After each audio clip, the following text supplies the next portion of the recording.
Well, good evening, ladies and gentlemen, and welcome to the last seminar of the Anglo-Turkish Society for this academic year. My name is David Shanklin, and I'm the chair of the society, and we're here to welcome Eren Topal, who is going to talk about a really very, very important subject, one that I'm sure we've all looked at as part of our studies of modern Turkey in general terms. But to hear more specifically about Namık Kemal is for us a very, very great privilege. So our speaker is on an ERC postdoc project at the moment in the University of Oslo, and he has made a special study of Namık Kemal, and that's what we're about to hear this evening. So welcome to our speaker, and the floor is yours. Thank you, David, and I would like to thank all of you for coming here to listen to what I have to say about Namık Kemal. I also would like to thank Craig for contacting me about this and presenting me this opportunity to talk about this topic. I mean, I wouldn't call myself an expert on Namık Kemal. I did some work on him. He was a central part of my dissertation research, and I keep coming back to his work. But he is a personal favorite of mine, and I always receive a lot of inspiration from reading his work and just reflecting on his life. And I see him essentially as an archetype of modern Turkish intellectual, you know, with all his contradictions, ideas, hopes, and desires. And I find that he always has something to offer. That's why it's just a personal pleasure for me to just to being able to speak about him and share my ideas and observations on him. What I'm going to speak about today is mostly collected from my readings of my colleagues and my own reading of Namık Kemal. A couple of years ago, I published Hürriyet, which is the newspaper Namık Kemal published in London for almost 2 years, together with Ziya Pasha. I considered it one of the most central publications of Ottoman 19th century thought, and I still think that. So I was really happy to publish that work on the 150th anniversary of its first publication back in 2018. So that actually made me quite familiar with Kemal's ideas and thoughts and his style. And actually Kemal was my gateway into really familiarizing with myself with 19th century Ottoman language and vocabulary, so much that I eventually started talking like a 19th century person when I'm speaking in Turkish occasionally, so much that my friends would make fun of me. But anyway, let me share my screen first and the slides.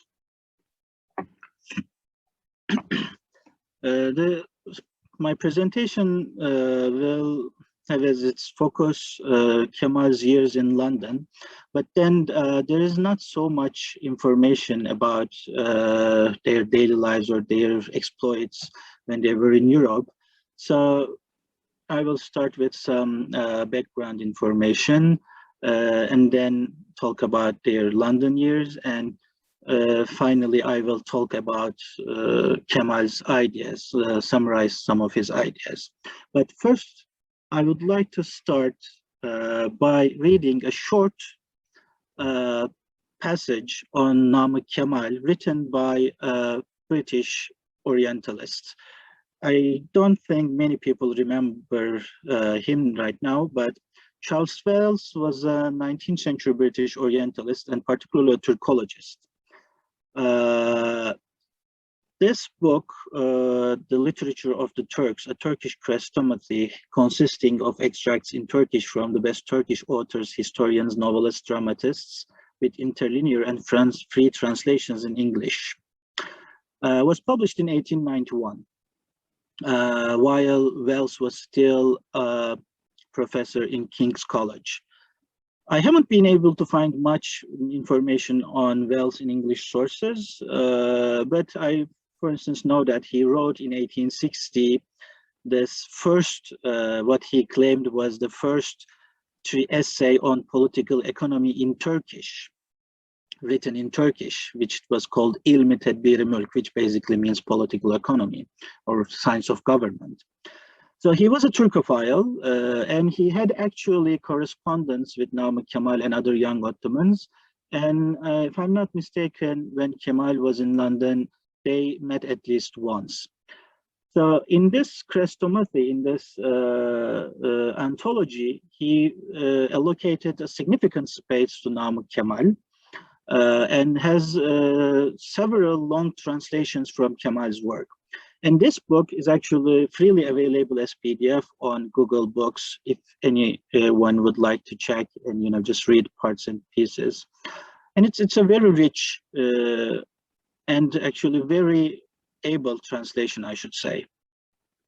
So I will read this brief one-page account of Kemal's life and then continue with my own account. Kemal Bey was one of the greatest of modern Turkish authors, if not the greatest. He was a poet, novelist, dramatist, and journalist, and excelled in all branches of literature. His novels are nearly as good as those of Sir Walter Scott or Alexander Dumas, and his political articles in the İbret and other Turkish newspapers are very ably written. His political ideas, which had been cultivated by the study of European history and literature, were in advance of his age in Turkey. And during the reign of Sultan Abdulaziz, he was exiled and came to London, where he appears to have enjoyed himself and profited by what he saw, if we judge by the interesting description of London, which he has bequeathed to his countrymen. This article on London is actually the first translation in the selection, if I wasn't interested. He was acquainted with the languages and literatures of Persia, Arabia, England, and France. While in London, he published a Turkish journal called the Hürriyet, which contained some remarkable articles suggesting reforms in the government of Turkey. He seems certainly have been a good patriot, although some of his ideas were not approved of by his government. After a long stay in England, he was allowed to return to his native land and became eventually governor of the island of Scio. Notwithstanding his official duties, his devotion to literature still continued. Unfortunately, last year, death put a stop to his literary activity at the early age of 48. I may, I think, appropriately conclude these few remarks about this great author, whom I had the privilege of being personally acquainted with, by a quotation from his own work, which shows that he deeply felt what a fleeting thing life is. Layıkıyla düşünülsün, insanın hayatı yalnız istikbalden ibaret değil midir? Mazi nedir? Bir mevti ebedi. Hal nedir? Bir nefsi vapesin. Now the translation. If we rightly reflect, the life of man consists only of the future. What is the past? A perpetual death. What is the present? One's last breath. I was quite moved when I actually first read this, coming across it quite by chance, but he seems to have made an impression on this British Turkologist. Anyway, I would like to start a bit with talking about Namık Kemal's legacy and how he is remembered.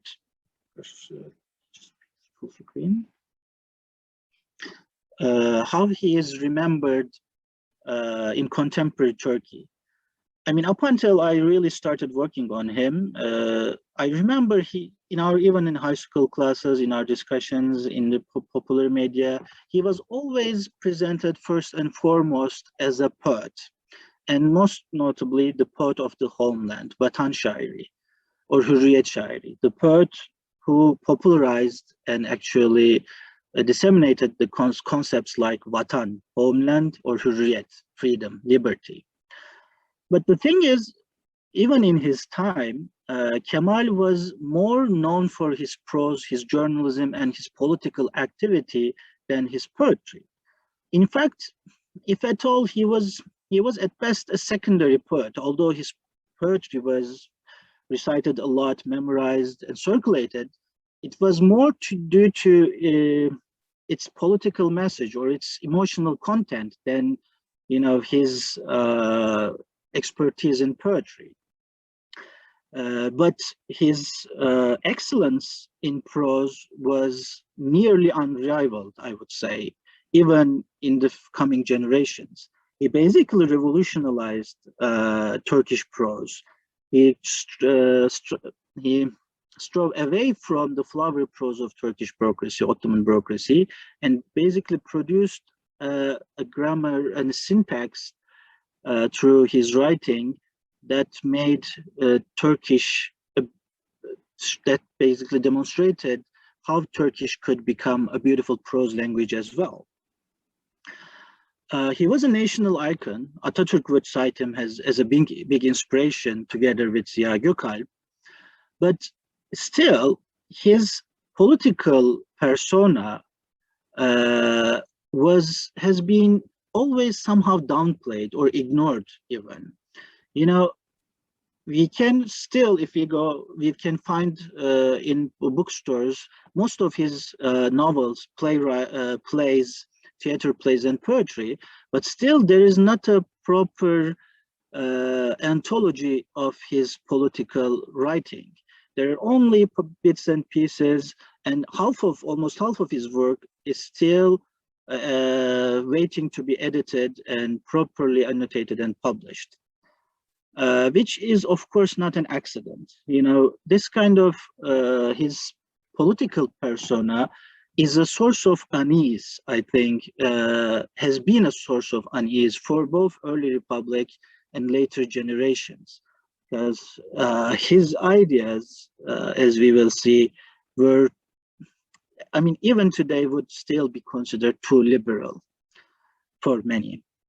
And of course, we almost always forget that he was actually one of the authors of the first Ottoman constitution, Kanun-i Esasi. There were 3 actual drafts of the Kanun-i Esasi, one written by Mithat Pasha, the other by Said Pasha, and the third one was written by Kemal himself. And the final product was basically a compromise between these 3 texts. Aylin Koçunyan has produced an awesome account of this constitutional negotiation process recently. I highly suggest that book for those interested. Anyways, and in this talk, I will be emphasizing and focusing on Kemal's political persona and his political writing, actually. And I think it will be obvious how he can still be a source of inspiration to us all. Of course, although I kind of singled out and praised Namık Kemal so much, I would also like to emphasize that Kemal was never alone in his endeavor. He was always surrounded by friends who were at least as zealous in their patriotism as Kemal, and they all had different aspects which I like to think as different archetypes of modern Turkish intellectuals. We have, of course, his longtime and close friend Ziya Pasha, who was kind of older than him, but who followed him to Europe in his exile. Ziya Pasha was a bureaucrat who served as Abdülaziz's personal confidant and personal secretary for a while. And he was the next established and accomplished poet, as well as a good essayist and historian as well. We have Ali Suavi, who is the Molla type, the madrasa graduate, who was extremely well versed in classical Islamic sciences as well as in modern European thought. And he wrote some of the most systematic political thought articles in 19th century. And he was, of course, an eccentric. He died staging a coup to bring down Abdul Hamid in 1877. Then we have Todor Kasap, which I think who is the most interesting for me of all those people. but unfortunately quite forgotten in both historiography and popular memory. He was a Ottoman Greek publicist, a satirist, a playwright,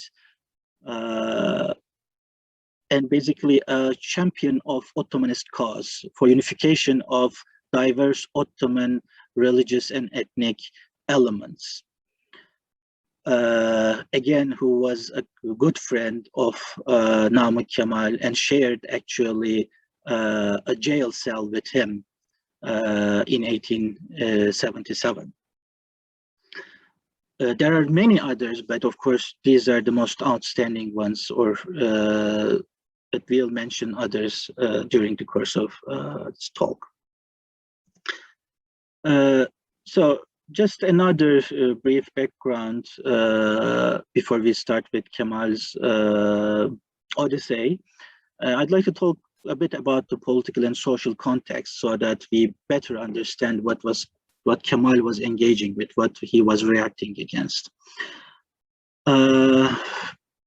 Before the Tanzimat was officially proclaimed in 1839, we see this almost 10 years, almost a decade of intensive reform program initiated after Mahmud II did away with Janissary Corps in 1827.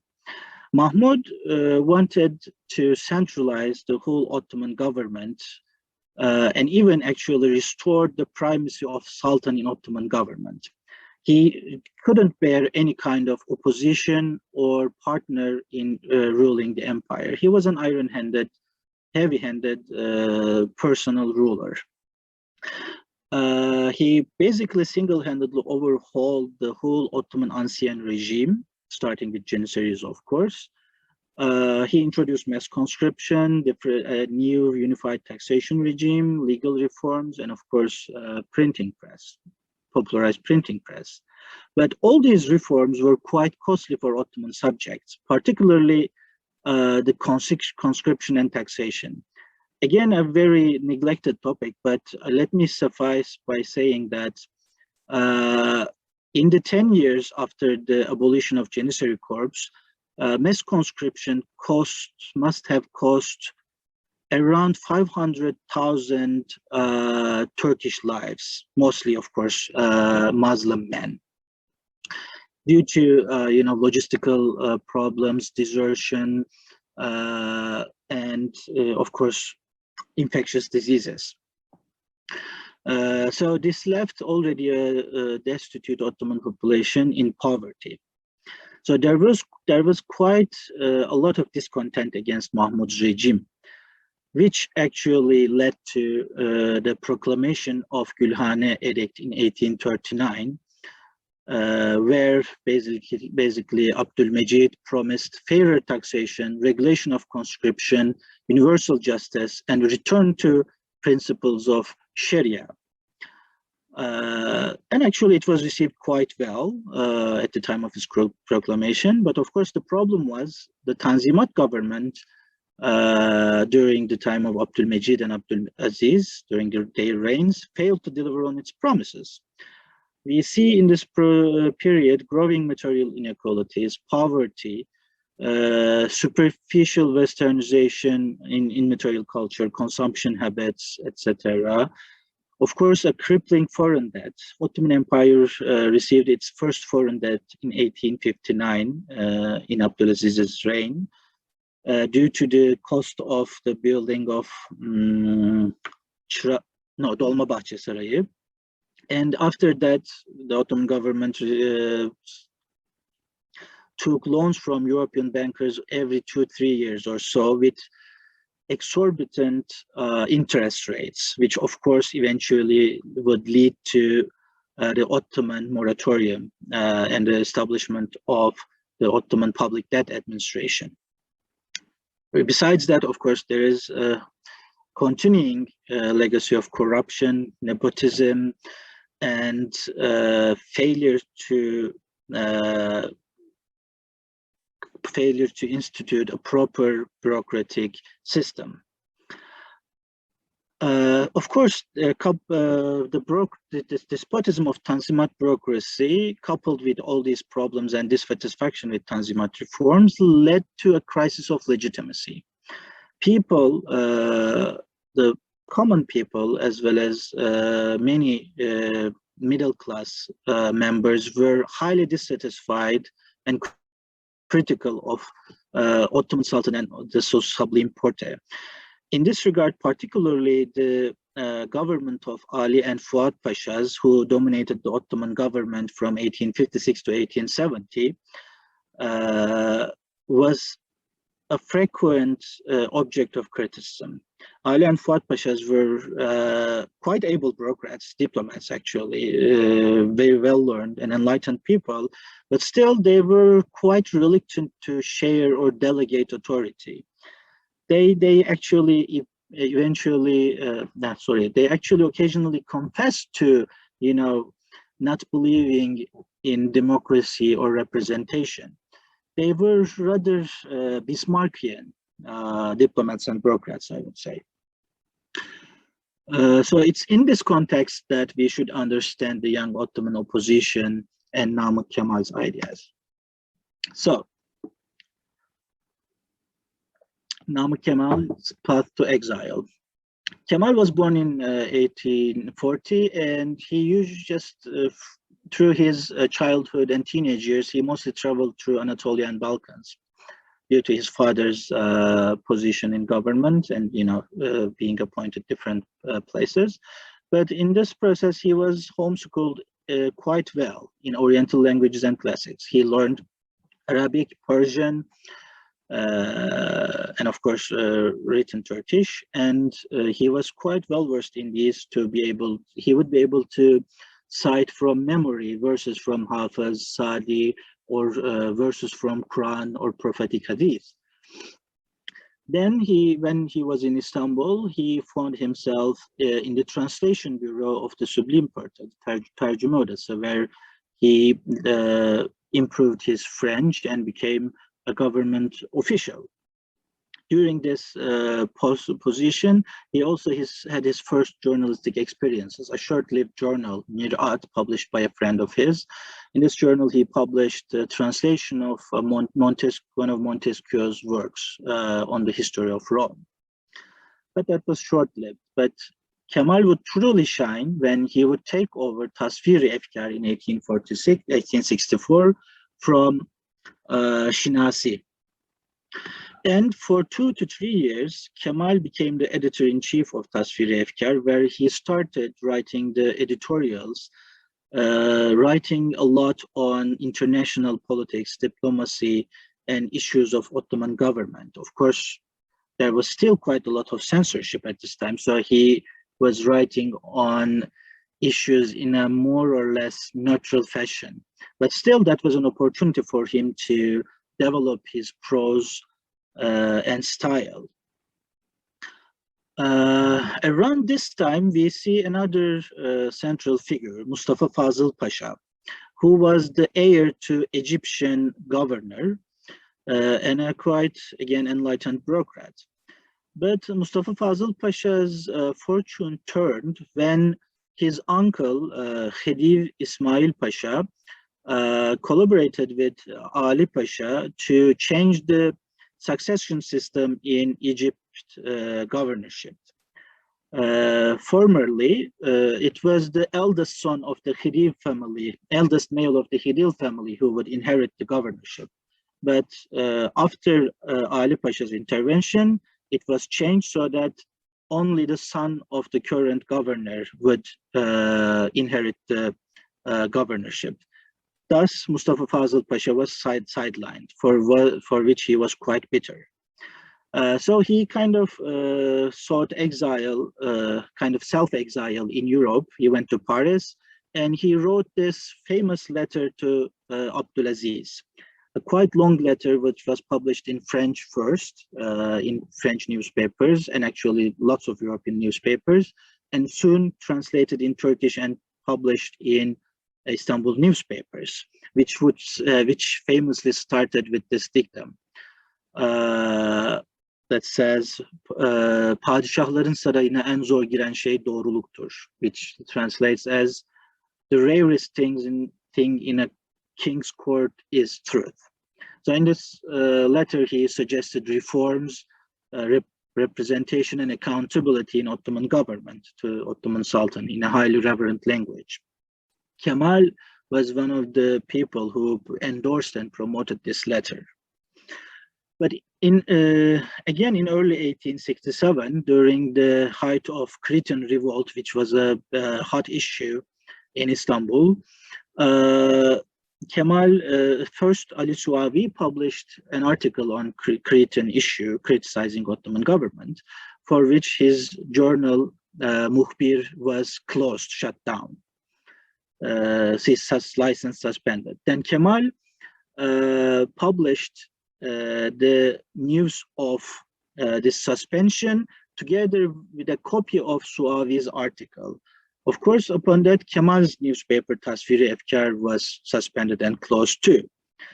And both Kemal, Ziya Pasha and Suavi were exiled. Kemal to Erzurum, Ziya Pasha to Cyprus, and Suavi to Kastamonu.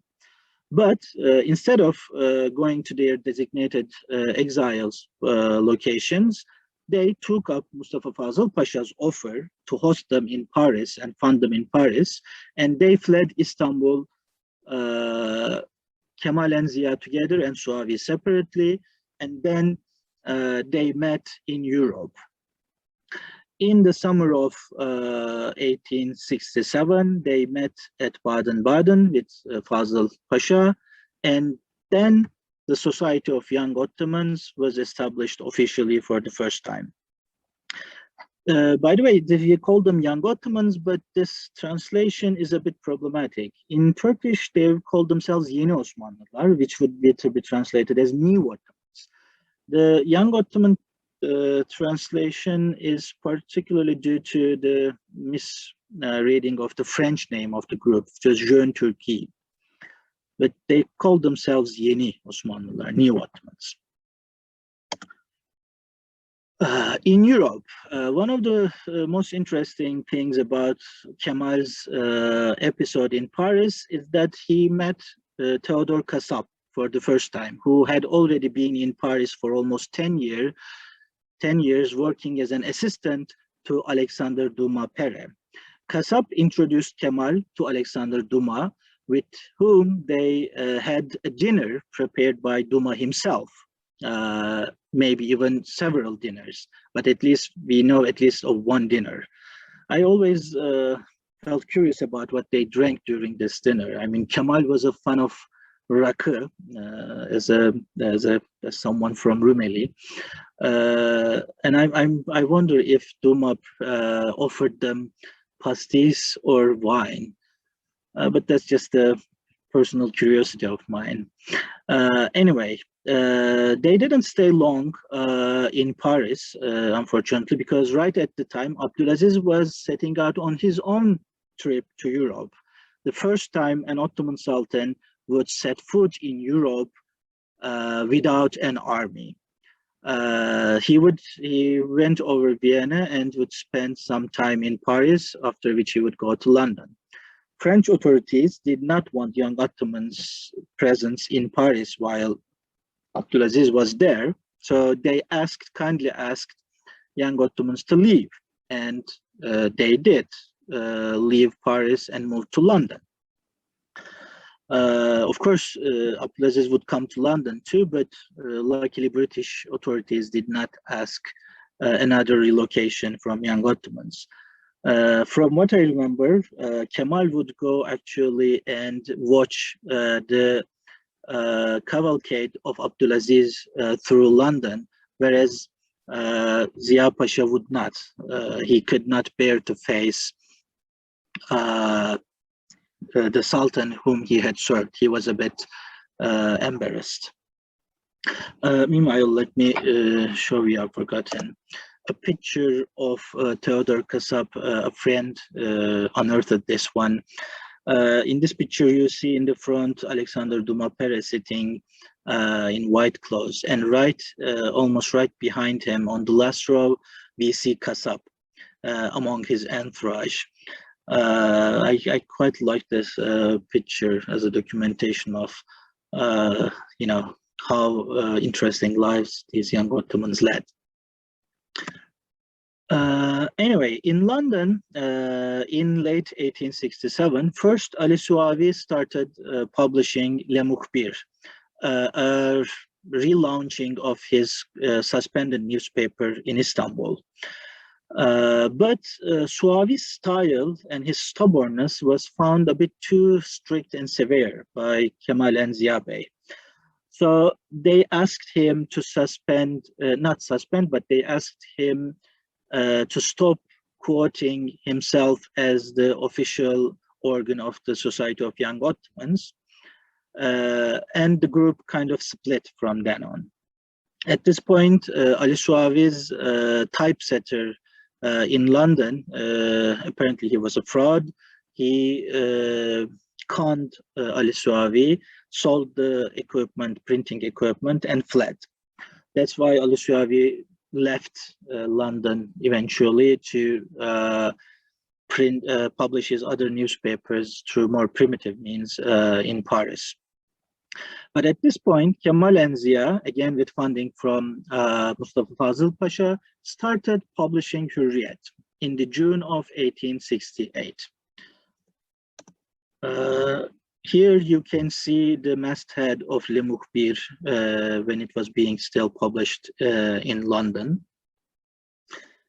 And here is the first issue of Hürriyet, published in June 29th, 1868. As you can see on the left-hand side, there is the French inscription, Rue de Hürriyet, Rupert Street, number 4. And on the below, it says Yeni Osmanlılar Cemiyeti.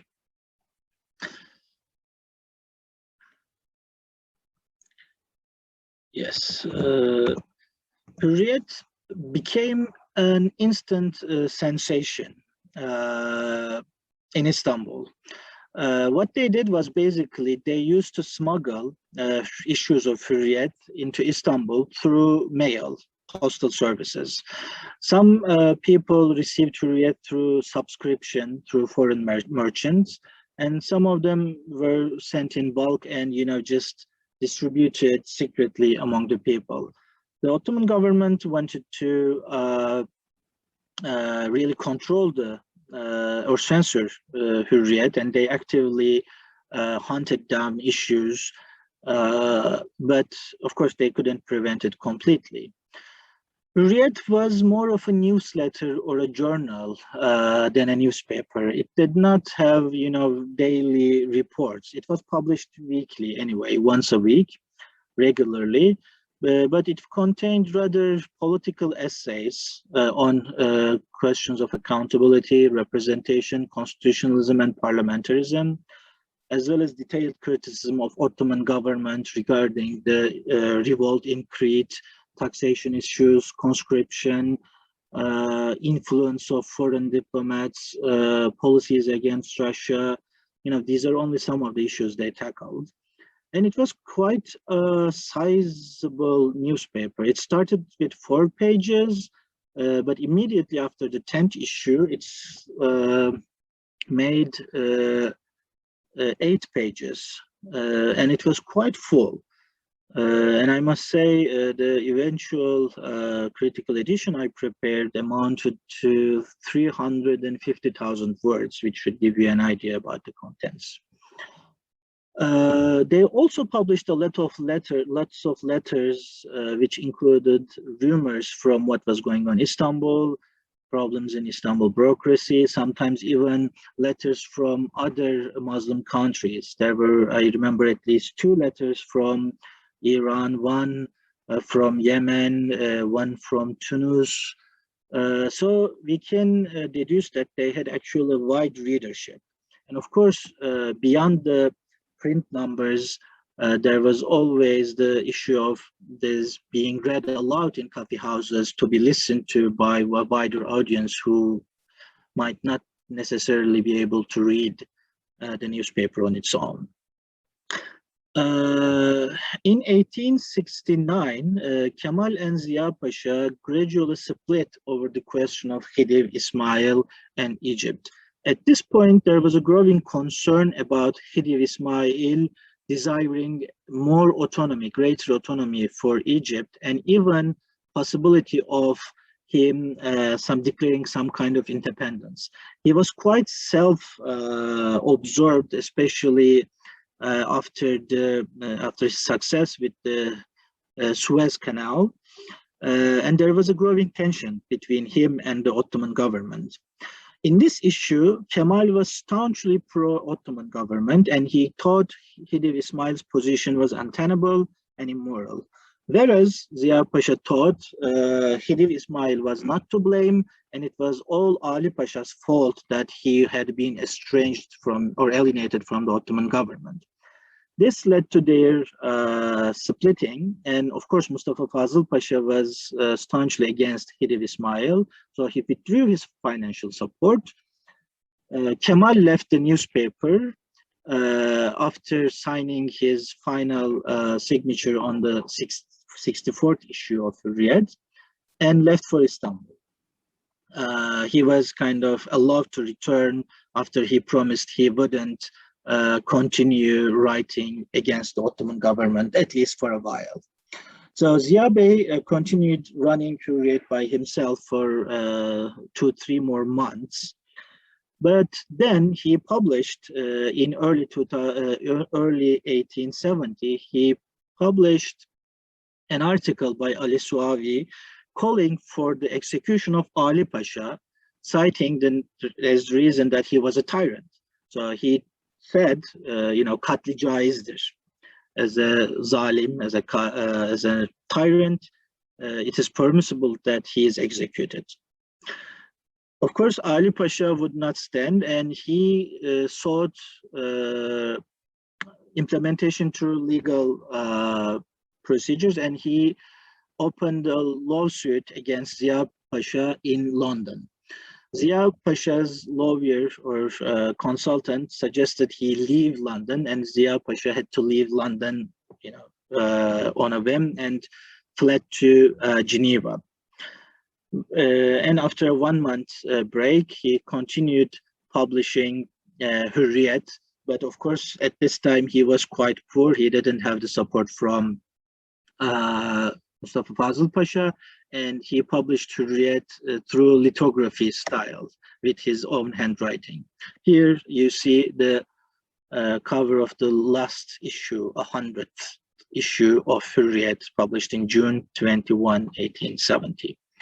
With what you see below is Ziya Pasha's own handwriting.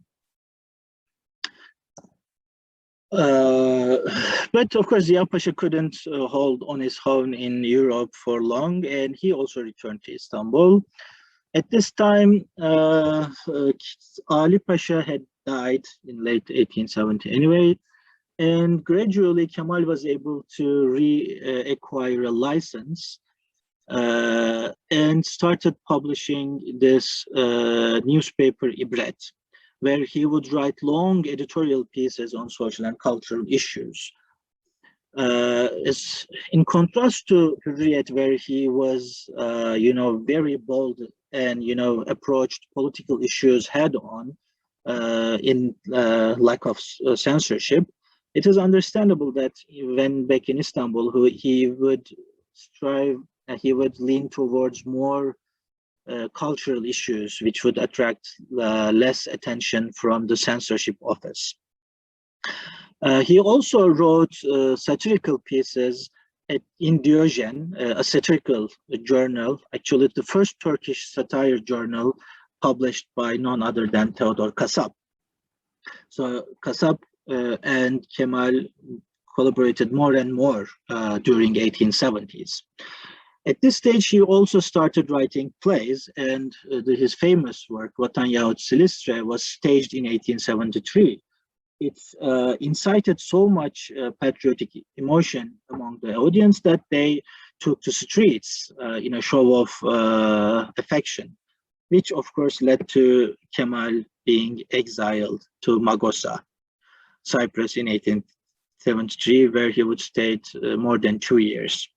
He returned in 1876 when Mithat Pasha was already on his way to, to constitutional process, and he worked with Mithat Pasha and other young Ottomans closely in the constitutional effort. And as I said in the beginning, he would be he would write one of the drafts of Ottoman constitution. But of course, the constitutional experiment was short-lived, and Abdülhamid suspended the constitution and the parliament and exiled everyone, including Mithat Pasha. After spending a few months in Istanbul jails, together with Kasap and others, Namık Kemal was exiled to Crete, where he immediately requested reappointment to Lesbos, where he was a governor. I mean, this was both an exile and, of course, a kind of a, in Abdülhamid's usual style, it was a kind of a veneration. He was a governor at Lesbos, and he initiated a lot of reforms there. But since he was too active, he was later exiled to Rhodes, where he would die in 1888. We have like 10 more minutes. So let me talk a bit about Kemal's ideas in Hürriyet, what he championed, what he advocated, what kind of concepts he worked with. In these quite long and elaborate articles, which he wrote with his beautiful polemicist style, Kemal's first and foremost campaign was a parliamentary system to Ottoman government, which we called Usulü Meşveret, which we could literally translate as a consultative system or a system of consultation. It came from Meşveret comes from, of course, the Arabic word shura, and Kemal justified this with reference to both prophetic hadith and also Quranic verses. For the Ottoman politics, he foresaw a constitutional monarchy where the Sultan would be there, but there would be a two-tiered parliamentary system. The first one would be a council of state consisting of the state grandees, ministers, whereas the second tier of the parliament, second chamber, which he called Shura-i Ümmet, People's Parliament, would consist of elected people. Interestingly, in his effort to promote a constitutional monarchy and a parliamentary system, Namık Kemal also came up with a very radical but eventually highly accurate interpretation of Ottoman past as a constitutional monarchy. Kemal and also Ziya Bey and several others at the time argued that even before 19th century or before Tanzimat, Ottoman Empire was a constitutional monarchy.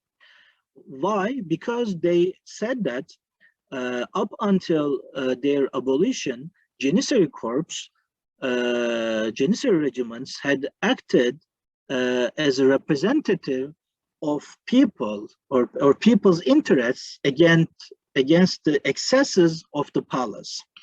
So they didn't necessarily romanticize Janissaries, but because they really realized that, eventually Janissaries too occasionally were in excess in their activities and shed unnecessary blood, but they still saw this tension between Janissaries, the ulema, and the Ottoman palace as a kind of proper balance that basically led to Ottoman monarchy being limited by the will of people.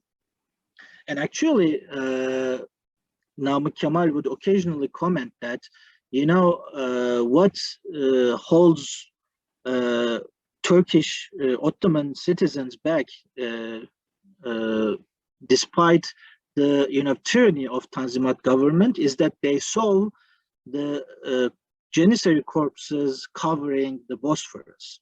So his main concern was that with the abolishment of Janissaries, Ottoman people had no longer any powerful representative against the government.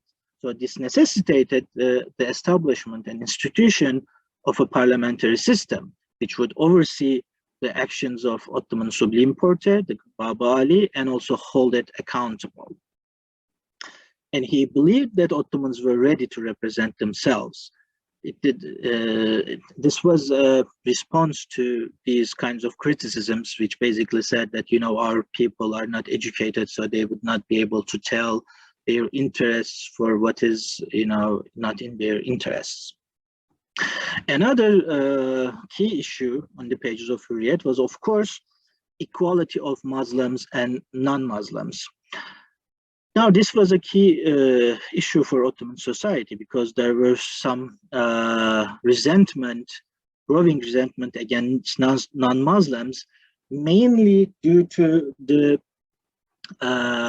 conscription issue. As I mentioned before, conscription took a heavy toll on Ottoman population, especially Muslim population.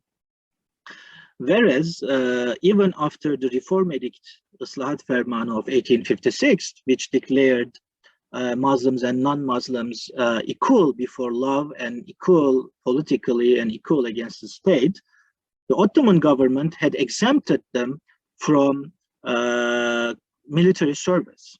So Muslims, young men had to serve long terms, up to 7 years in Ottoman army, whereas non-Muslims had to could just pay their way out of military service.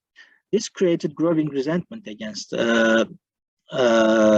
non-Muslims among the Muslim population. Kemal highlighted such problems a lot and also highlighted the problem of justice. He said frequently that non-Muslims could receive justice in the empire when they were wronged because many times, foreign ambassadors and missionary leaders would intervene on behalf of non-Muslims. Whereas when Muslims faced injustice, they would rot in prison cells awaiting trial, dying of disease or humidity. So he wanted proper equality, which he called, of course, musavat.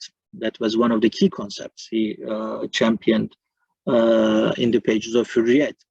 He advocated that Muslims and non-Muslims should be truly equal. Non-Muslims should be able to serve in government positions. They should be represented in the assembly, in the parliament, and they should also serve in the army together with Muslims. He blamed all the separatist revolts by different groups, like that of like the one in Crete or in Bulgaria or in Hersek.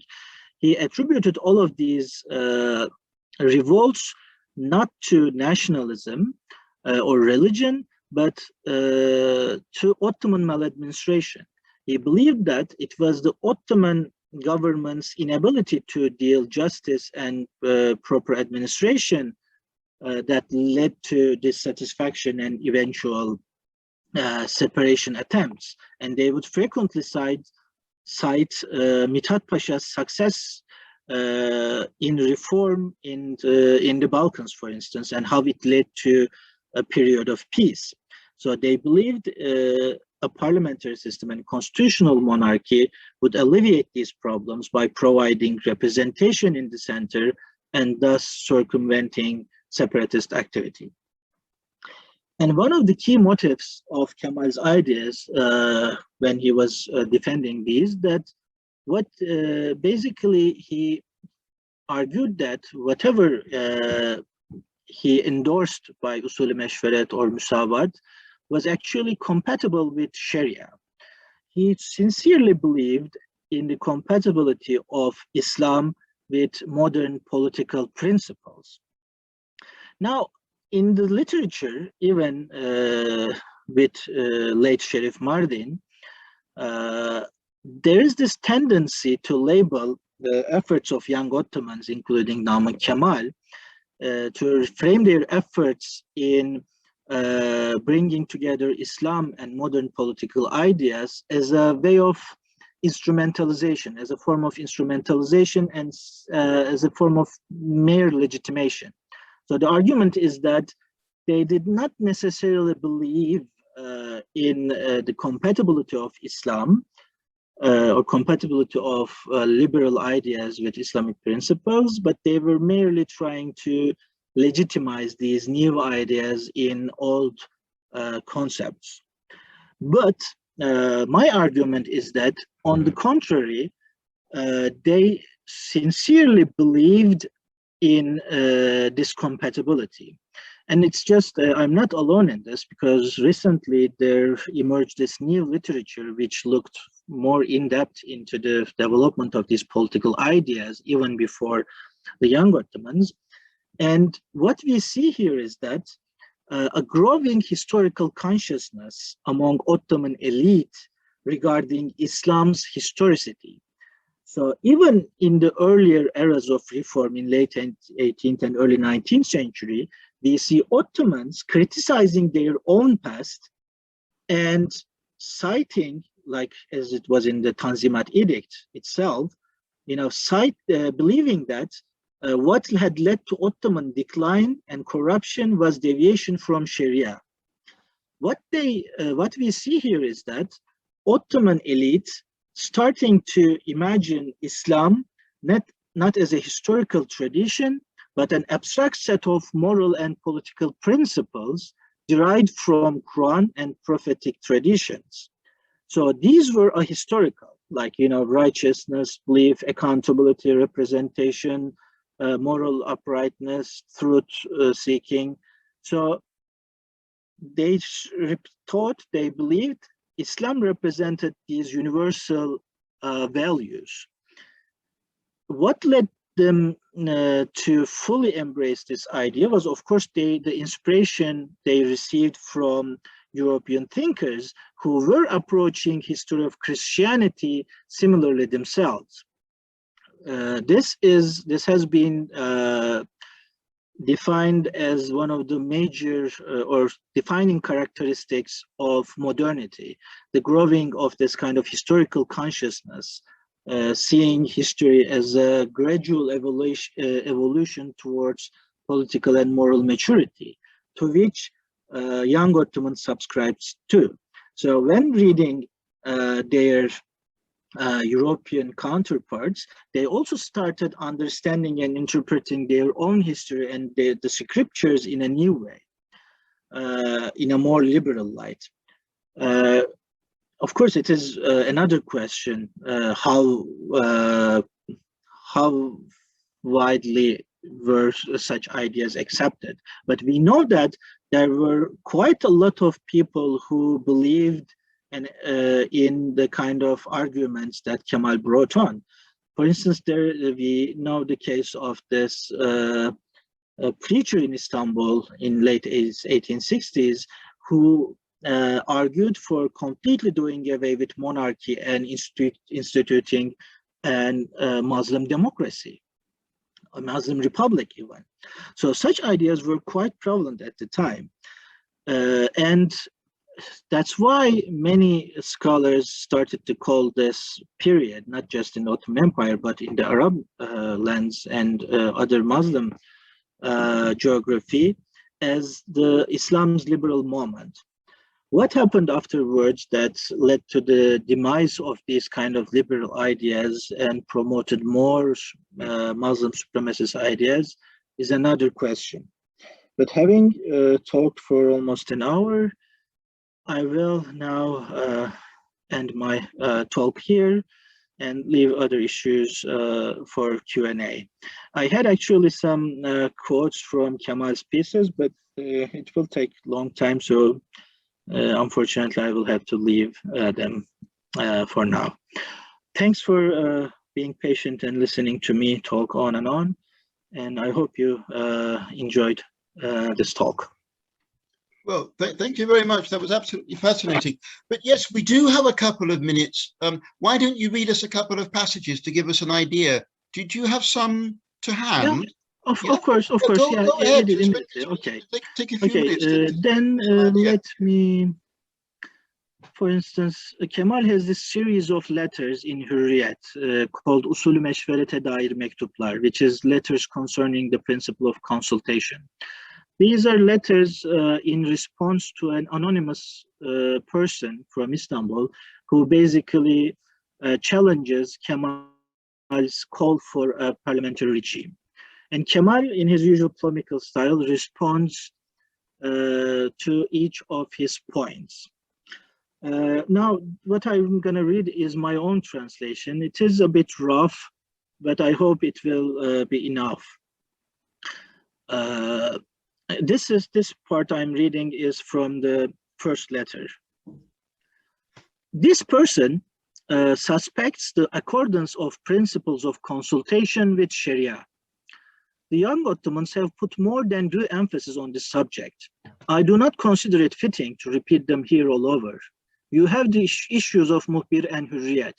He can have them and read for himself. If he still has his doubts, let him have them as he wishes. Still, there's a matter in his letter, which calls for criticism. He asks if adopting the principle of consultation is to be done by imitating the extant representative assemblies in Europe. Yes, inevitably it will happen that way. For until the abrogation of the Janissaries, the Ottoman state was still governed by the will of the Ummah, and hence through a variant of principle of consultation. The Ottoman community would execute the right of oversight itself instead of delegating it to the representatives. Each Janissary barracks was by and large an armed people's parliament. It is well known how much sedition did occur and how much blood was spilled as a consequence of this. At times, the Janissaries exceeded the bounds of oversight in order to avenge the rampant oppression of the palace, and they became oppressors themselves. At times, the administration expanded its power to the point of tyranny in the name of dealing with sedition. This tug of war ruined the state for several centuries, after which, finally, the will of the Ummah has perished in the midst. This tug of war shows that the community as a whole cannot exercise its sovereignty on its own, nor can it exercise its secondary right of oversight on its own. This leads to sedition and lives are lost. That's why, just like the execution of government, the right of oversight will also be left to an elect faction. What else can be done besides expecting that faction to conduct its oversight in a legitimate and favorable manner? The People's Parliament we demand is an innovation, we are told. What shall we do? One wonders if Malik Cevher considered it an innovation when he declared such an assembly in Andalus. Here Namık Kemal is just referring to the Umayyads of Andalus, who had a similar parliament. Steamers are also an innovation. Shall we not adopt them so that the Greeks will invade Crete with their rowboats? Rifles are innovation too. Shall we not adopt them so that the Greek soldiers will capture Istanbul? There are such innovations in the world that one could call them good and even wonderful innovations. And inasmuch as the principle of consultation is endorsed by the Sharia, once the core is there, the details of its application is decided by the agreement of the Ummah.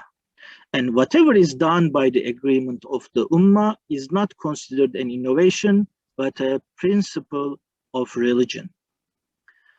This anonymous objector asks what kind of constitution we demand, and this indeed is the gravest issue. I have not discussed this with the rest of the young Ottomans. I do not possess the knowledge required to propose a basis of administration which will relieve our fatherland. I cannot see how any individual in this age could propose a constitution for our state by himself alone. I, on the other hand, do not have an assembly nor a counselor, but I have read much about this subject, exchanged ideas with many men of reason. I think I have reached an opinion. I could say, as it occurs to me, that if, say, an assembly is established, this constitution, and I too am present in that assembly due to lack of able men, First, I would demand that each article be in accordance with Sharia, and I would remove myself from the assembly if this motion of mine was not met. For in my creed, if the Ottoman Ummah asks for freedom, but asks for it as a favor from this or that person, forgetting that it is a gift of God, it hurts both the glory and the interests of the Ummah. Why would I surrender that I am a freed slave when I was born free? Why would I tacitly agree to the return of the practices that enslave me by approving their legitimacy? Why would I base the law on human act, which is bound to change, when I have a basis like Sharia, which is immutable?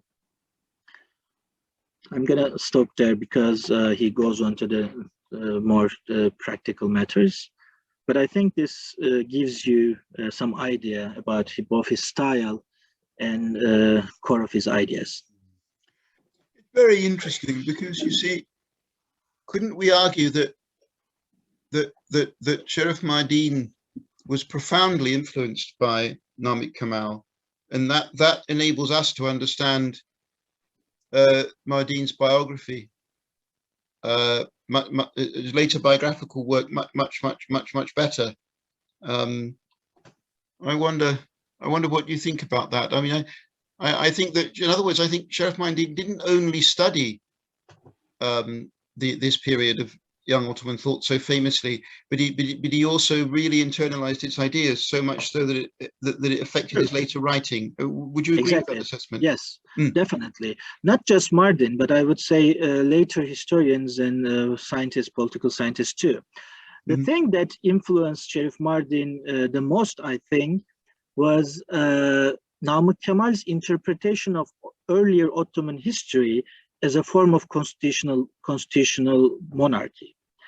Basically, Kemal's argument that Janissaries were a form of representation. And eventually, Sharif Mardin would write this article, Freedom in Ottoman Perspective, where he argued, again, in the similar vein, that, you know, before 19th century, Ottoman society had basically a tacit contract based on Sharia and justice, where if the contract was breached, Janissaries would represent the interests of the people, ally themselves with the ulama, and basically bring down sultans. And that happened very often, as we all know. Throughout 17th century and 18th century, so many sultans was dethroned with a Janissary ulama alliance. Janissaries would object. The ulama would give out a fatwa calling for the dethronement of the sultan, and he would be brought down. Some of them even executed, as you know. So this interpretation did not find much currency by Mardin's time, but particularly after 1990s and early 2000s, many prominent Ottoman historians also took this as a start and basically argued that yes, especially in 16th, 17th, and 18th centuries, Ottoman Empire had effectively become a limited monarchy with larger popular participation. And Baki Tezcan is one of the most prominent advocates of this argument. He had this very beautiful book, came out 10 years ago, The Second Ottoman Empire, where he basically just, argues for this in quite detail. Yes, and to what extent does the fact that the Janissaries were Bektashi based, to what extent does that appear in this new wave of historical writing? This new wave also historicizes the Bektashi argument. The thing is that we have very little knowledge of Bektashi and Janissary rituals and beliefs. Of course, the problem is that most of their records were destroyed after Janissary Corps was abolished, and there was a heavy propaganda against Janissaries, claiming that they, all kinds of things, from claiming that they were actually converts, they were actually hidden Christians, and to going so far as claiming they were vampires, even, it was a shameless anti-propaganda. So most of the memory of Janissaries actually is a legacy of this propaganda process. But what we could say, following Ali Hacıoğlu's argument, who I would consider an authority at this point, is that Janissaries basically represented an antinomian form of Islam against more Puritan forms represented by more Orthodox formations, like Naqshbandis. And we see this kind of tension between antinomian, unorthodox, and more populist forms of Islam and more Orthodox forms during the reform process in the late 18th and early 19th century.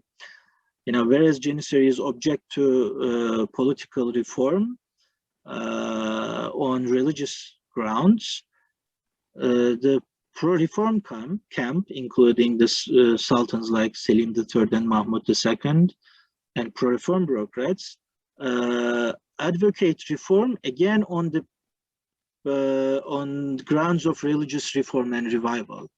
So we need, of course, this requires some re-evaluation of whole Ottoman modernization process.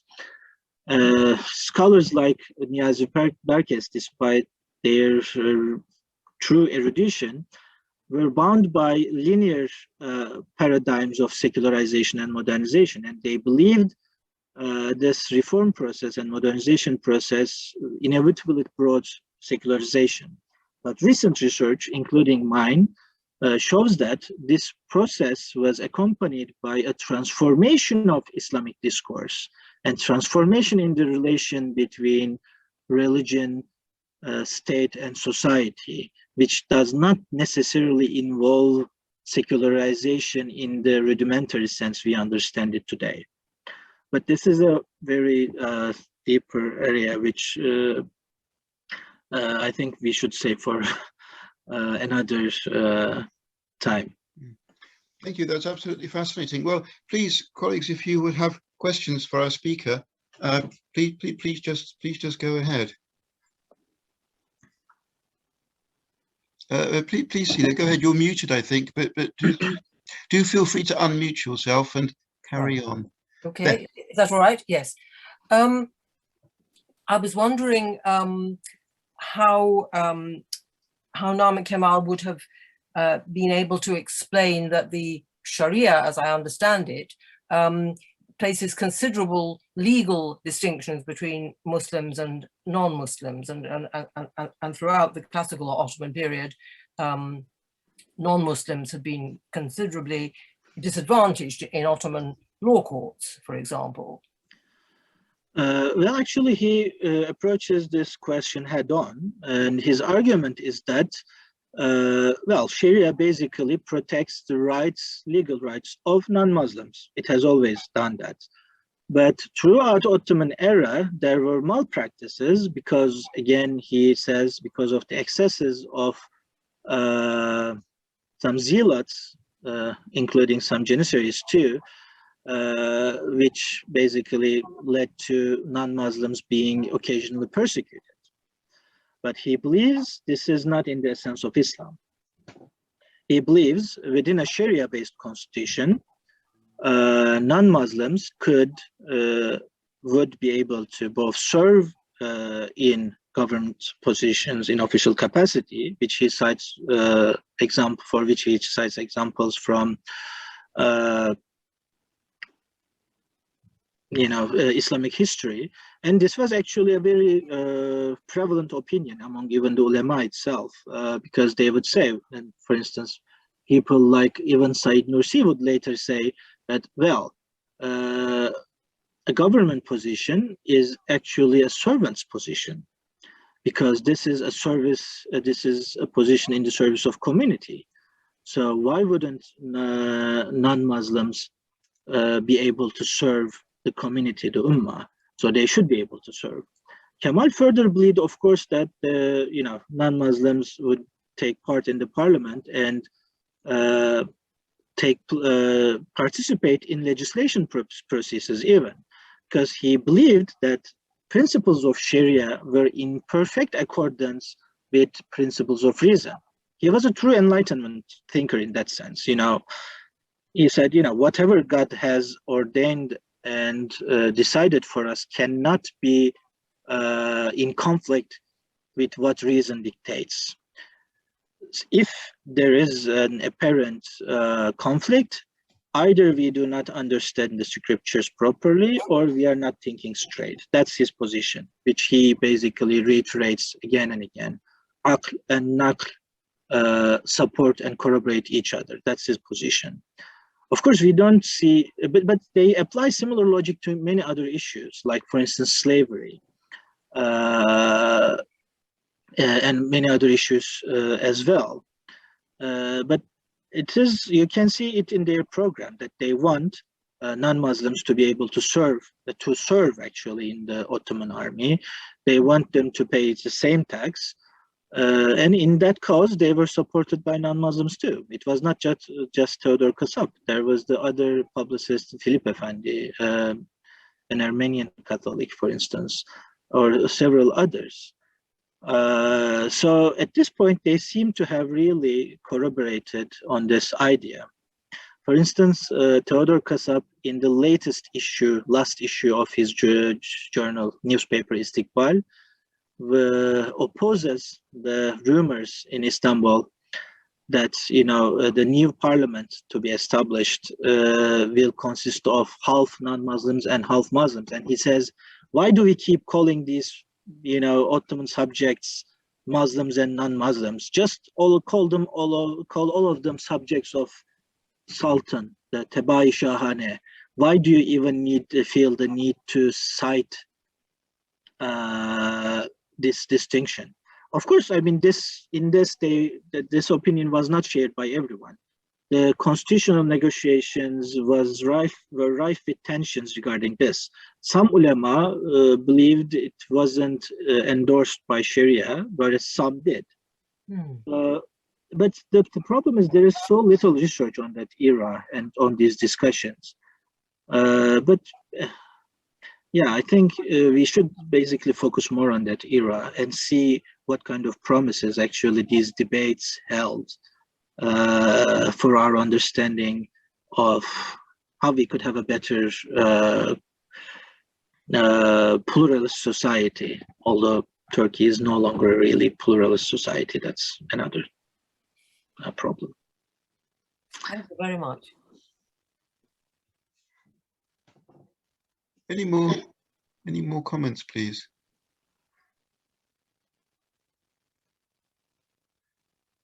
Well, I put a question in the chat about the name of Namık Kemal's newspaper, Hürriyet. Yes. I looked on Wikipedia and I don't see. Please let me know. Is there or is there not a connection? I mean, is Hürriyet newspaper today? Not today. I mean, today no one would remember Hürriyet. But the thing is, there is a historical connection. Namık Kemal's Hürriyet was vastly popular. It actually became a collector's item even his own lifetime. They would, make volumes, 2 volumes out of Hürriyet's issues, 50-50, and these would be highly sought after collector's items. I have seen some anecdotes in memoirs, even in the second constitutional era, these issues of Hürriyet were basically, sought after collectible items. And there was a picture earlier on, I don't know if I commented on it, but Kemal himself was the central figure in many postcards published for the commemoration of the second constitutional revolution after 1908. So there were many newspapers, there were many people who would want to claim the legacy of Namık Kemal's Hürriyet. And I think there must be at least 1 or 2 newspapers in the early Republican era even by the same name. But of course, over time, that legacy was basically forgotten. But of course, Namık Kemal was the person who basically popularized this word hürriyet and gave it its modern meaning. So we cannot divorce it from his legacy, I think. No, that makes sense, and I think it clearly Hürriyet is an obvious name for a newspaper. Yeah, of course. For Republican-leaning people, I guess, like the Spectator, the name was revived like 150 years. Yeah, I mean, another French newspaper of the time called Liberté. So they were both, championing the concept, but also nodding to the French press too. And the same was muhbir. Muhbir basically meant correspondent. I mean, we use it now as a kind of informer, in the sense of informer today, but in mid-19th century, muhbir meant correspondent. Whereas today, muhabarat, I think, has a rather sinister meaning, from what I know of Arabic regime. Exactly. Anyway, so, intelligence, yeah, exactly, true. Yes, thank you, yes. Any more questions? Oh, go ahead, please. Did I interrupt somebody? Can I just ask a very simple question? Please, absolutely. Please. Do we know how good Namık Kemal's English was, and therefore, what sort of English-speaking circles he was able to move in while in London? That's a good question, but unfortunately, I don't have a clear answer. I mean, Charles Wells says he was familiar with English, and having spent 2 years in England and being very well versed in French, I assume he must be at least partly fluent in English. We know that he met with several British politicians and diplomats. But yeah, I don't have a clear answer because I haven't seen anything written by him in English but I haven't seen anything written in French either. And I mostly, but they would occasionally cite translations. They would occasionally cite British newspapers, although they would cite much more often from French newspapers. So I think they socialized a bit. Another question that interested me was that he was in London at the same time with Karl Marx, actually, and they were very close in location. So they must have frequented similar coffee houses at least. I wonder if they ever met or shook hands. But of course, Kemal wasn't interested in that kind of revolutionary ideas. Although some of the young Ottomans, a small clique who were in Paris, were quite enamored by the French revolutionaries. Mehmet, Reşat, and Nuri Beys, the three people who published a very short-lived newspaper called Inqilab, La Révolution, just 6 issues in 1870. We actually know that they participated in the French Commune even. So these kind of revolutionary ideas were known. There are actually lots of very good stories here, but anyway. Yes, I think your mention of Marx, it does tie in Namık Kemal with other let's say free-thinking radicals from Russia, from Germany, like Marx, and indeed being thrown out of Paris and ending up in London. That is a fairly typical story. So I guess Kemal is part of a wider phenomenon of exactly thinkers. Exactly. Who end up in London, as in fact they do today, of course. Which I think is quite... Yes. That history has a funny way of repeating itself in weird ways. But yeah, exactly. That kind of international atmosphere and connections, my friend and colleague Madeleine Elfenbein has emphasized that part a lot. This was an international moment. And young Ottomans were a very significant node, just as a conduit. They acted as a conduit that channeled these global movements and also the domestic demands and concerns of Ottoman population. So they stood in the intersection of all these movements and upheavals. That's why we need to really approach them much more closely, and we need basically more in-depth studies about them.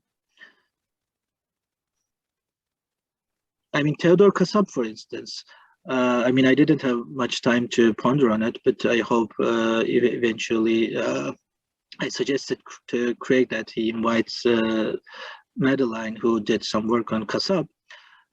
When he was working with Alexander Dumas, Kasap actually fought with Garibaldi in Italian Risorgimento, because at the time Kasap was a very ardent supporter of Garibaldi. He actually did some arms smuggling and newspaper publishing in support of Garibaldi's cause in the Adriatic Sea. When Kasap was with him, and Kasap occasionally would carry letters between Dumas and Garibaldi, and he even had a scar from when he fought in battle with the red shirts of Garibaldi. You know, just think about these connections. I mean, and then he returned to Istanbul to fight for Ottomanist cause, an Ottoman constitutional cause. It was a very small world in London, I think, in Yes. the middle of the 19th century. Yes, it was a very interesting world too. I mean, when people could move around much easier at the time. Now you wouldn't be able to step out of Turkey without a visa, which takes months. Any more questions for our speaker? I'll try this one if I may.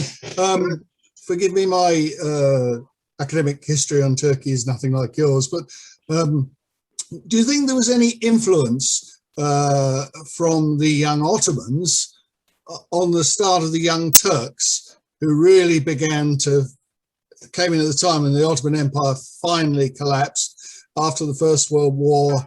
And, you know, there seems to be a connection there between that thinking that you so aptly described in the 19th century. Did that generate the fervor that became the Young Turks with, you know, Mustafa Kemal Atatürk and İsmet İnönü and all the others who took that forward at the collapse of the Ottoman Empire when that happened in 23, I think? That's a really good question. I mean, of course, most scholars see Young Turks as a kind of course, an intellectual successor to Young Ottomans, and there is some reason for that. But the problem is there is much lost between two generations. The main problem here is that the Abdülhamid's absolutism, starting in 1877, has done much damage to public discussion. You know, he just didn't exile Young Ottomans. He also basically suspended all kinds of political publications. That's why political thought received a kind of rupture, a heavy blow. Young Turks would be able to start publish some political stuff only mid-1890s, 15, 20 years after Young Ottomans. But by then, the empire's problems were, of course, much more pressing, and unity was much more of an issue. So with Young Turks, we see that the main emphasis is not necessarily on accountability or representation or liberal values, but rather more on unity of elements, you know, so starting with Armenians, of course, the Balkan movements, etc. And of course, Young Turks was a small clique. I mean, what we call Young Turks are basically a handful of people who wrote between 1895 and 1908. People like Ali Reza, Ibrahim Tamo, Mizancı Murat. We need to make a distinction between Committee of Young Union on Progress and Young Turks too. Young Turks actually did not have much impact on the political movement after 1908. And as we know, Committee of Union on Progress and all these militant politicians were not necessarily intellectuals. Rather, they were more, you know, there is this famous observation that most of them were from either military or medical backgrounds rather than intellectuals or bureaucrats. But still, they were highly influenced by Young Ottomans. How? basically their emotive or emotional content was defined by particularly Namık Kemal's writings. You know, Vatan Yahut Silistre and Namık Kemal's several poems and his essays were highly sought after. You know, even if in the Hamidian era, Kemal's essays and poetry were actually published in pirated copies, with which Kemal was actually not comfortable with. He didn't like it, but it was still happening nonetheless. They were just circulated. And people would memorize this stuff, but not the political writing. That's the thing. So Kemal was a very complex figure. He wrote everything, and he wrote these highly moving poetries and plays. And these poetry and plays, of course, constitute a significant source of inspiration for the later generations. Not necessarily his liberal ideas too. On the contrary, even starting from 1900, with people like Akçura and Gökalp, we see a significant effort to downplay the feasibility and credibility of young Ottoman liberal ideas, especially Ottomanism, for instance. The coming Turkish generation, people, especially people like Yusuf Akçura and Ziya Gökalp, actively discredit Ottomanism and as kind of an unfeasible project that wouldn't work anyway. So yeah, we have to make maybe the distinction between several layers of ideas in young Ottomans. Some of them were highly adopted and embraced, mostly the emotional ones, whereas some of them were basically ignored or forgotten or actively. Thank you. More questions from our speaker. I mean, this last point is terribly interesting because you see, it could go in this forked way. Some of the stuff that you describe ends up with the Turkish Republic and Ataturk, but the other areas of thought that you're describing end up with Saidi Nursi, which of course is completely different.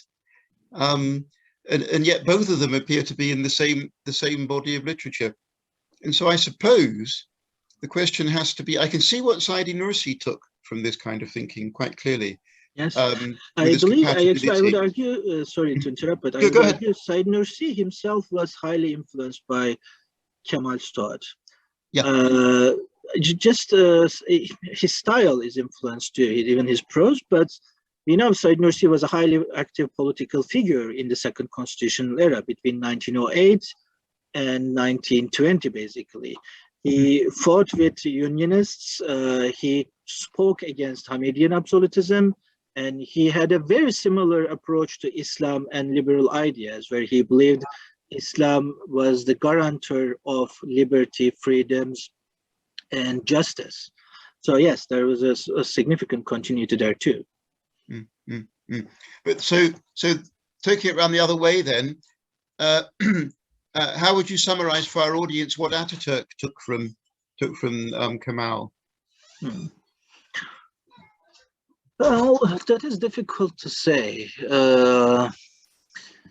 We don't know how far he read Kemal. He liked Kemal and he cited it a lot, but of course there was some sort of unease about Kemal's Islamist legacy too.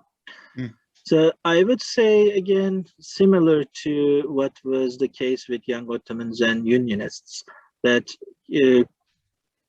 Ataturk was highly in line with Kemal in his embrace of patriotism and, you know, patriotic ideas, whereas I don't think he would subscribe to Kemal's insistence on Islam being this universal civilization. Of course, he might have, actually, he must have read some of Kemal's ideas on popular will, sovereignty, popular sovereignty, representation, and accountability too. So, and you know, we all know what Ataturk thought about this stuff. He was as Russian as Kemal was, although he would strip Russian ideas from any Islamic tinge. Yeah. Thank you. Any more thoughts for our speaker? I don't know whether someone who hasn't asked a question yet, I don't know, Gaiman or Chidam or Peter, whether you would like to ask anything before we say goodnight to our speaker. Please feel free if you would. Sorry, by the way, there Yes. just started lightning and thunder here. I was a bit startled. Oh, not at all, not at all, not at all. Thank We've you, had some David, very, but very I'm- big I'm- floods I'm here. Go totally- ahead, Chidam. Thank you, but I don't have any questions. I just have to do more reading. I'm stunned. Okay. Are you stunned? I'm glad to hear that. I'm really glad to hear that. I mean, I have to do more reading before I can ask questions. I mean, you know. maybe a bit on that too. I mean, the problem is that just last week we had a small discussion on social media. A colleague was citing, well, isn't it a shame that we still have only Sheriff Mardin's work to read on young Ottomans after 60, 70 years? And I beg to differ. I love Sheriff Mardin's work. I mean, there is basically virtually no Turkish scholar who can even approach Sheriff Mardin's erudition and insight into Turkish and Ottoman history. But the problem is Sheriff Mardin was also limited to his paradigms of his time. But luckily, in the last decade or so, we have a growing scholarship. I could cite one of the earliest examples is Nazan Çiçek's book, which was published by Torres in 2010, called Young Ottomans, the Turkish Critics of the Eastern Question, which actually focuses on these 3 years during which young Ottomans, were in London and they were engaging with the question of Crete. It's a marvelous book, very well researched. And Nazan did her work in actual SOAS, the School of Oriental and African Studies. So I would strongly suggest that book. It's a really great book. I love it. And it was an inspiration for me. Then we have, as I cited it a couple of times, Madeline Elfenbein's dissertation on young Ottomans, which also covers Theodor Kasap as well. And those are both highly accessible sources, which are both, a pleasure to read, not riddled with academic jargon. So I would strongly suggest those. Let me just write those names.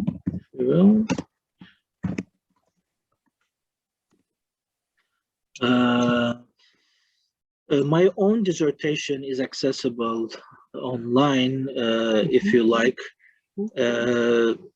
on my academia page, as well as my lengthy introduction to young Ottoman thought and Hürriyet, although it's in Turkish, but at least Chidam, I guess, would be able to read that.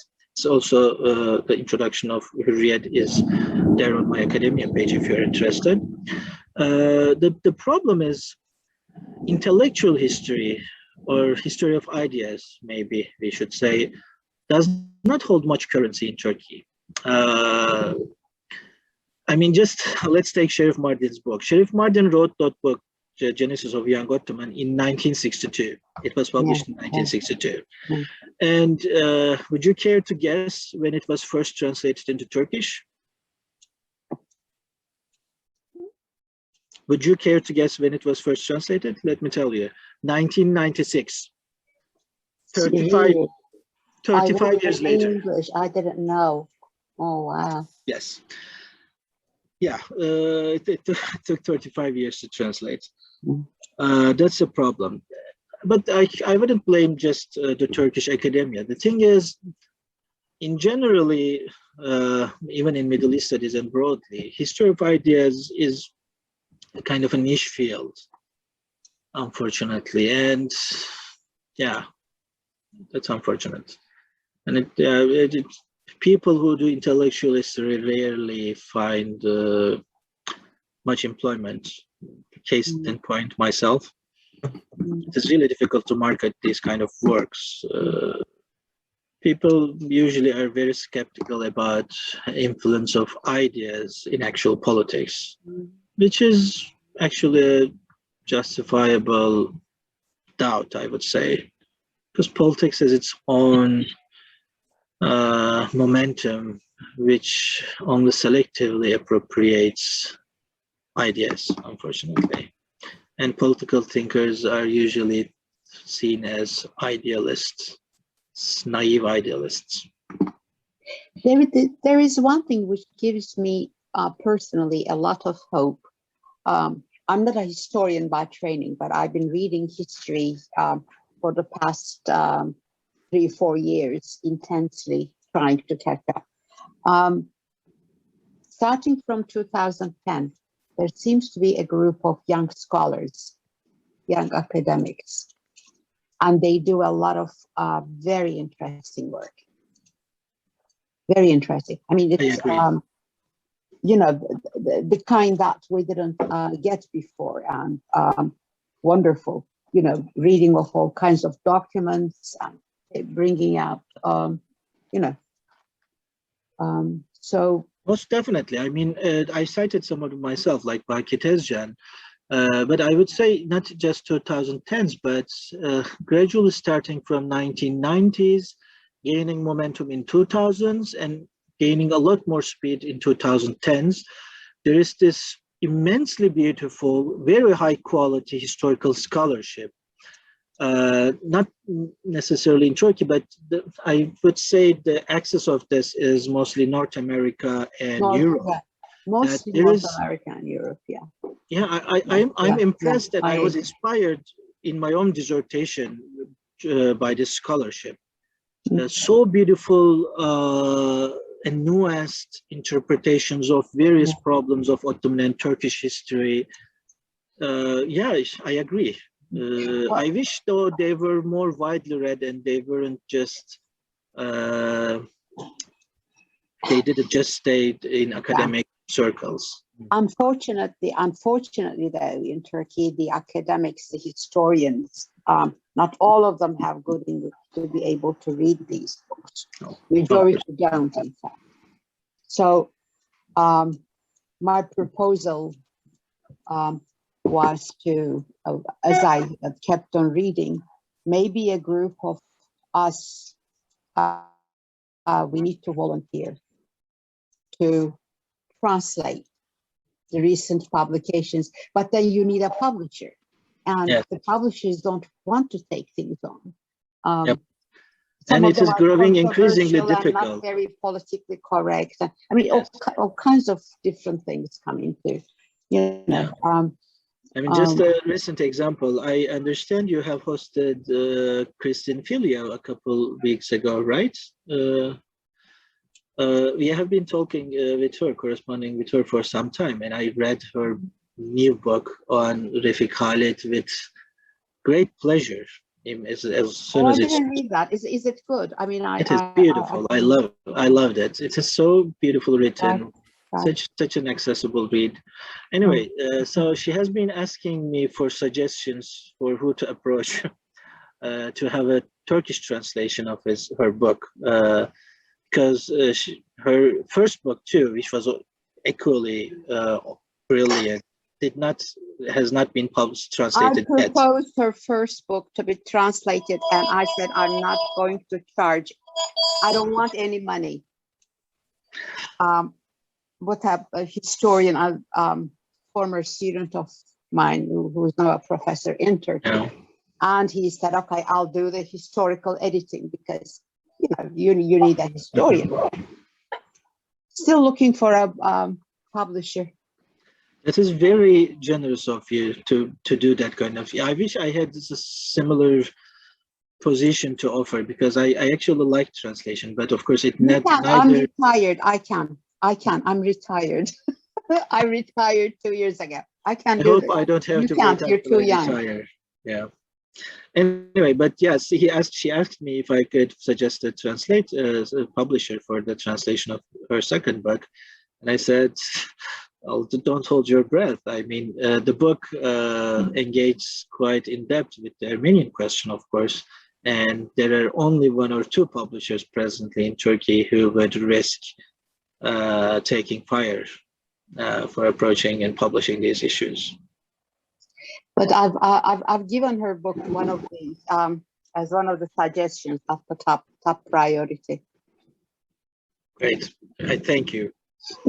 You can tell her. I didn't tell her. I mean, I you know, I mean, I don't go around publicizing because I want to have a result before I can talk about it. Mhm. But Fingers you know, I'm crossed. volunteering my time because I can. I don't need the money because, yeah, you know, I've downsized everything except my library, so I'm all right. You know. Fingers crossed, and let's hope your efforts bear fruit. Any more questions for our speaker, please?